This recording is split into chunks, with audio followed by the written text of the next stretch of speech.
Last year brought us Azul, an abstract game with chunky plastic pieces. It sold over 300,000 copies and won the Spiel des Jahres award. This year, Plan B Games released their next abstract game that comes with chunky plastic pieces and a tough act to follow. This channel is viewer funded. If my reviews have helped you decide which games to buy over the years, please consider pledging at patreon.com/Actualol. 1 year of support is the same cost as one board game. Not every game can have a theme with such bankable mass appeal as Portuguese tiling. Reef's abstract pill is made easier to swallow by pretending we're growing coral reefs. Consumer and publisher have a mutually beneficial pact to never publicly admit that these themes make no sense, so that we can continue to fondle plastic without it needing to be formalized as a fetish. You start with a seabed, a coral of each color, and 2 cards. Turns are incredibly simple, either take a card or play a card. We're in Ticket to Ride territory. Take a card or play one. You don't even have to tax yourself with both at once. This round you can get to grips with taking a card, then you've got a whole round to come to terms with the stresses of playing one. It's so easy that, you know those people who just stop right in front of you when you're walking on a busy street? Even they could manage it.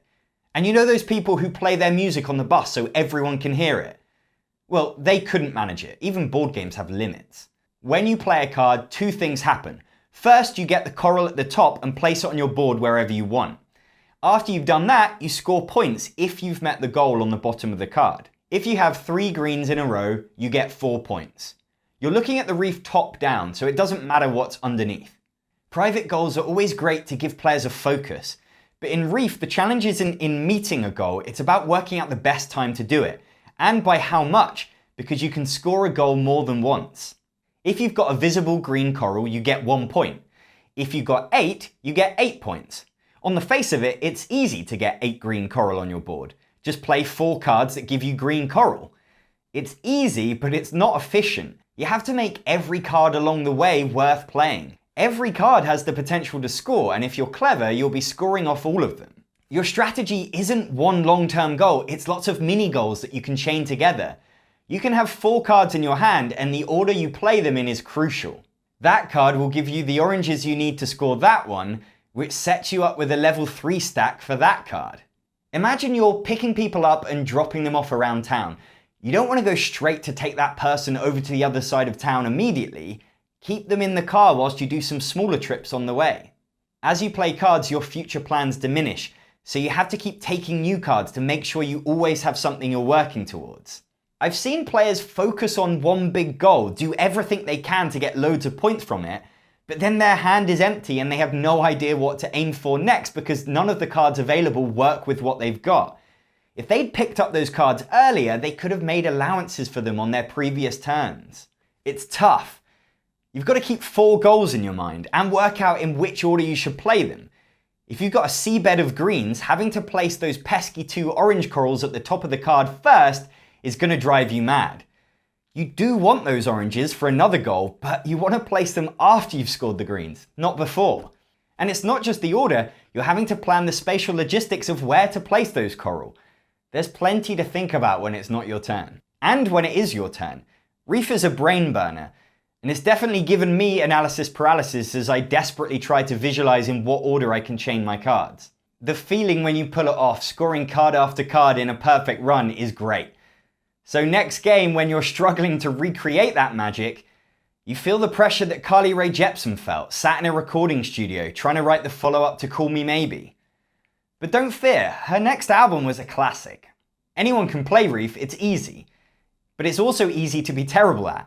It's a step up from Azul, both in depth and the point difference between a good player and a non-gamer. If Azul is a game that gamers can enjoy with newbies, Reef is a game that gamers can enjoy but will make some newbies feel a bit stupid. There's no doubt that Reef is a clever design. It does a lot with very little. It has a satisfying challenge that will set your brain alight, and some players will love it. As I played the game, I found myself getting lost in trying to find those chains, only coming up for air at the end of the game. Afterwards, my girlfriend told me she hadn't looked at my board once. Why would she? It's of absolutely no consequence to her game. In Reef, your influence on other players is minimal.